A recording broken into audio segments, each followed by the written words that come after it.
kang nakita ng mamboboso? Kasi po, ano po yung February 14 po, Valentine's Day. Eh, meron po kami ng asawa ko. Eh, ang problema po, pinagkalat po niya, kaya yung mga anak ko, para po napapaya sa kalsada. Napapaya sa paglabas. Valentine's Day, kayo ay may labing-labing ng asawa mo. Opo. At nabusohan kayo. Opo. Mariosep naman. Ano ba naman itong mamboboso na ito? Sino ba itong namboso? Si Aling Kikay po, itagang chismosa sa lugar namin. Aling Kikay? Opo. Tandaan ng chismosa. Matanda na namboboso na may nachismosa? Aha. Ano daw ang pinagsasabi niya? Ano tong naboso niya? Ano tong nakita niya? Yung mga siyempre, pribado mo mag-asawa po yan. Eh, siyempre, di ba pag mag-asawa niyan, pwede ilabas sa labas yan. Eh, pati yung mga anak ko tuloy na kung asawa mo naman, oo, kaya nakita mo ba na may nakaboso sa iyo? Oho. Talaga? Napansin mo na may matang nakatitingin? Opo, kasi sa kurtina namin, may umano pa sa kurtina namin. May gumalaw sa may kurtina Opo, ninyo? sige, sinadya niyo pong mamboso, opo. Okay, pero paano mo nasabing si Aling Kikay yun? Nakita po yung mukha niya eh.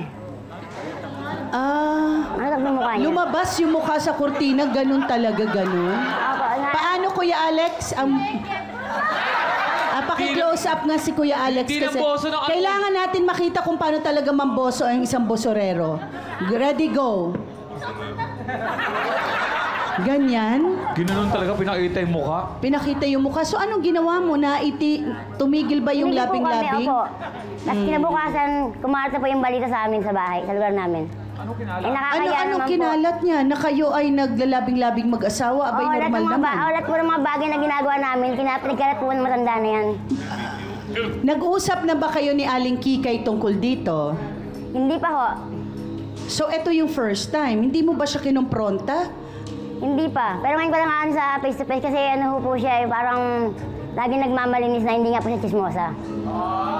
Kaya pinatawag mo siya dito sa Opo, Facebook. parang magkaharap po kami dalawa. Buti pumayag siya, ha? Oo nga po.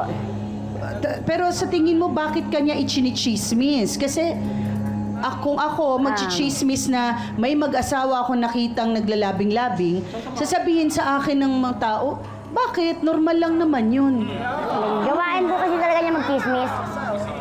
Ha? Gawain po talaga niya magchismis. O kaya ka nabubwisit? Pero ako naman, Ate Ana, ha, kung sakaling ganyan yung nangyari, magagalit ka ba na ichinichismis pa sa samaan loob mo? Kasi po, yung mga anak ko, nasisira rin po yung mga anak ko. Pag lumalabas na kinakantsawan ng mga barkada nila. Anong kantsaw? Na ganun tatay sa nanay mo, magagagawa ganyan. Di ba parang kabastasan po yun, privado Bakit? po Ano yan. pang ginagawa ninyo? Baka naman nakatali ka ba sa dingding? At Saka sandali, Mama Carla. nilalatigo-latigo ka ba? I mean, diba? Kasi parang, ano bang interesting doon? Ginagawa naman nating lahat na may mga asawa, may mga partners. Pero gusto namin pang malaman, ano ba talaga ang nakita ni Aling Kikay na